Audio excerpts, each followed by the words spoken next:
2024-25 season Indian super ലീഗിൽ അത്ര മികച്ച തുടക്കമായിരുന്നില്ല കേരള ബ്ലാസ്റ്റേഴ്സിന് ലഭിച്ചത്. സീസണിന്റെ തുടക്കത്തിൽ തുടർ തോൽവികൾ നേരിട്ടതോടെ പരിശീലകൻ മിഖായേൽ സ്റ്റാറയെ പരിശീലക സ്ഥാനത്ത് നിന്ന് ക്ലബ്ബ് പുറത്താക്കുകയും ചെയ്തു. സ്റ്റാറയുമായി വേർപിരിഞ്ഞ ശേഷം ക്ലബിന്റെ ഇടക്കാല പരിശീലകരായി TG പുരുഷോത്തമൻ, തോമസ് ഷോർസ് എന്നിവരെ കേരള ബ്ലാസ്റ്റേഴ്സ് നിയമിച്ചു. പരിശീലക സംഘത്തിൽ മാറ്റം വന്നതോടെ മഞ്ഞപ്പടയുടെ കളിയും മാറുന്നതാണ് ആരാധകർ കണ്ടത്.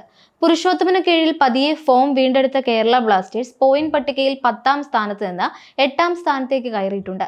ഈസ്റ്റ് ബംഗാളിനെതിരെയായിരുന്നു മഞ്ഞപ്പടയുടെ അവസാന മത്സരം. കൊൽക്കത്തയിൽ നടന്ന ഈ മത്സരത്തിൽ ടീം 1-2 ഗോളുകൾക്ക് പരാജയപ്പെട്ടിരുന്നു.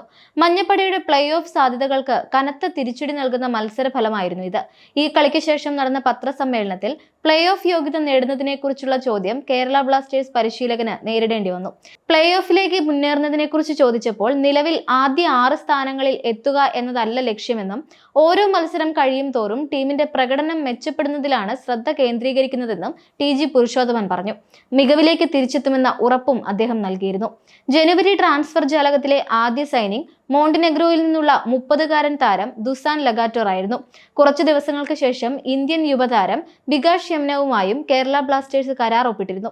സമീപ ആഴ്ചകളിൽ 7ഓളം താരങ്ങളാണ് ലോൺ അടിസ്ഥാനത്തിലോ സ്ഥിര കരാറിലോ കേരള ബ്ലാസ്റ്റേഴ്സ് വിട്ട് മറ്റ് ക്ലബ്ബുകളിലേക്ക് ചേക്കേറിയത്. ക്ലബ്ബിലെത്തിയതിനു ശേഷം തുടർ പരിക്കുകളാൽ വലഞ്ഞിരുന്ന ജോഷുവ സൊറ്റീരിയോയുമായി വേർപിരിഞ്ഞ മഞ്ഞപ്പട മലയാളി താരം രാഹുലിനെ ഒഡീഷ FC നൽകി. ഇന്ത്യൻ യുവതാരങ്ങളായ സൗരവ് മണ്ഡൽ, പ്രബീർ ദാസ്, ബ്രൈസ് മിറാൻഡ എന്നിവരെ ലോണിൽ കളിക്കാൻ മറ്റ് ക്ലബ്ബുകളിലേക്ക് ബ്ലാസ്റ്റേഴ്സ് അയച്ചു. ഫ്രഞ്ച് സൂപ്പർ താരം അലക്സാൻഡ്രെ കോഫിനും ജനുവരിയിൽ കേരള ബ്ലാസ്റ്റേഴ്സ് വിട്ട് പുറത്തേക്ക് പോകേണ്ടി വന്നു. ക്ലബ്ബ് വിടേണ്ടി വന്ന മറ്റൊരു പ്രധാന താരം പ്രീതം കോട്ടാലാണ്. പ്രതിരോധ സൂപ്പർ താരമായ അദ്ദേഹം ചെന്നൈയിൻ FCയിലേക്കാണ് ചേക്കേറിയത്. നിലവിൽ ISL പോയിന്റ് പട്ടികയിൽ 8ാം സ്ഥാനത്താണ് കേരള ബ്ലാസ്റ്റേഴ്സ്. 18 മത്സരങ്ങൾ കളിച്ചു കഴിഞ്ഞ മഞ്ഞപ്പടിയുടെ അക്കൗണ്ടിൽ ആകെ 21 പോയിന്റ് മാത്രമാണുള്ളത്. 6 കളികളിൽ വിജയവും 3 കളികളിൽ സമനിലകളും നേടിയ മഞ്ഞപ്പട 9 കളികളിൽ പരാജയം നേരിട്ടു.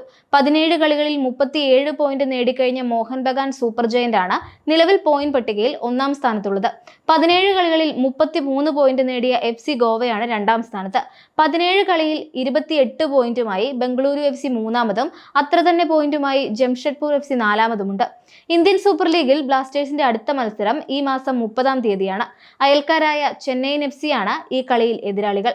ഇതുൾപ്പെടെ മൊത്തം 6 മത്സരങ്ങളാണ് ഈ സീസണിൽ ISLന്റെ ലീഗ് ഘട്ടത്തിൽ കേരള ബ്ലാസ്റ്റേഴ്സിന് ശേഷിക്കുന്നത്. Mohun Bagan super giant, FC Goa, Jamshedpur FC, Mumbai city, Hyderabad FC എന്നീ ടീമുകളാണ് എതിരാളികൾ. ശേഷിക്കുന്ന 6 കളികളിൽ 4ഉം പോയിന്റ് പട്ടികയിൽ തങ്ങളെക്കാൾ മുന്നിലുള്ള ടീമുകൾക്കെതിരെയാണ് ബ്ലാസ്റ്റേഴ്സ് കളിക്കുക.